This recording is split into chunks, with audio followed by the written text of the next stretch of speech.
음주운전 경찰 조사, 초반 조력이 관건인 이유. 주취 운행에 따른 법적 제재. 도로교통법 제44조를 보면 술에 취한 채로 차량을 운행해서는 안 된다는 명시가 명확하게 나와 있습니다. 만약 이를 어겨 운전을 하다가 적발되면 측정 당시 혈중 알코올 농도 수치에 따라서 벌금형부터 실형까지 받을 수 있는 중한 행위인데요.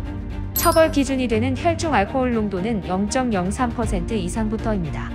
0.08% 미만까지는 1년 이하 징역 내지는 500만 원 이하 벌금형에 처할 수 있고 0.2% 미만까지는 징역형은 2년 이하, 벌금형은 1천만 원 이하로 부과될 수 있습니다.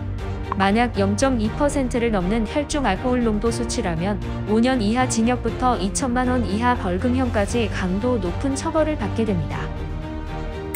경찰 조사를 받을 때 왜 꼭 대리인이 함께해야 하나요? 조사 단계에서의 진술이 최종 재판까지 영향을 미치는 데다 번복이 생기면 반성의 여지가 없는 것으로 보고 더욱 무거운 처벌을 내릴 가능성이 크기 때문입니다. 따라서 첫 진술이 무엇보다 중요한데 원칙적으로 형사법을 위반하여 수사기관으로부터 조사를 받을 때 당사자 외에는 그 자리에 참석할 권한이 주어지지 않고 오로지 대리인만이 당사자와 동행할 수 있습니다. 요즘은 초범이어도 실형의 가능성을 염두에 두어야 하는 만큼 해당 사건에 연루되었다면 안일하게 대처하지 마시고 즉시 음주운전 경찰 조사부터 대리인과 동행하시기를 바랍니다. 진술의 번복은 재판 결과를 불리하게 만듭니다. 흔히 음주운전 경찰 조사를 받는 분들이 많이 실수하는 부분이 있습니다. 바로 초반 조사 때 처벌이 두려워 혐의 자체를 인정하지 않는 태도를 보이는 것입니다. 진술이 바뀌면 안 되는 이유가 뭔가요? 피의자 신분으로 수사를 받을 때 경찰은 음주를 한 장소부터 시간대별 사실관계를 집요하게 물어보며 파악하려 할 것입니다. 심지어 정황상 CCTV나 단속 결과, 블랙박스 영상을 통해 이미 혐의의 상당 부분이 인정되어 조사를 요청하는 일이 대부분인데요.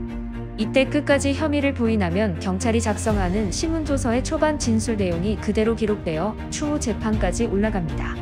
아무리 첫 음주운전 경찰 조사라 두려운 마음에 부인한 것이라고 해도 재판부는 신문조서를 바탕으로 당사자의 반성 정도를 평가하기 때문에 이때 혐의 사실과 다른 점을 주장했다면 당연히 불리할 수밖에 없습니다.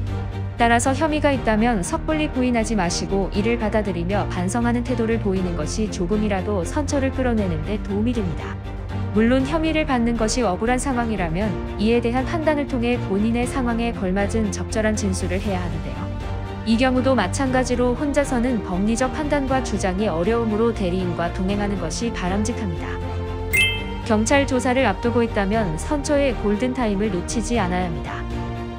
지금 이 순간 음주운전 경찰 조사와 관련해 출석 요구를 받아 난처한 상황에 부닥친 분들이 이 영상을 보고 계실 것으로 예상합니다.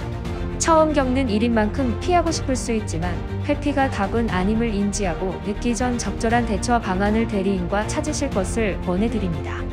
법무법인 로글은 한순간 피의자 신분으로 복잡하고 두려운 상황에 부닥친 분들을 위해 진술부터 재판까지 모든 과정에 동행합니다. 반드시 출석 전에 문의하셔서 조사부터 함께 하시고 추후 재판까지 유리한 결과를 얻을 수 있기를 바랍니다.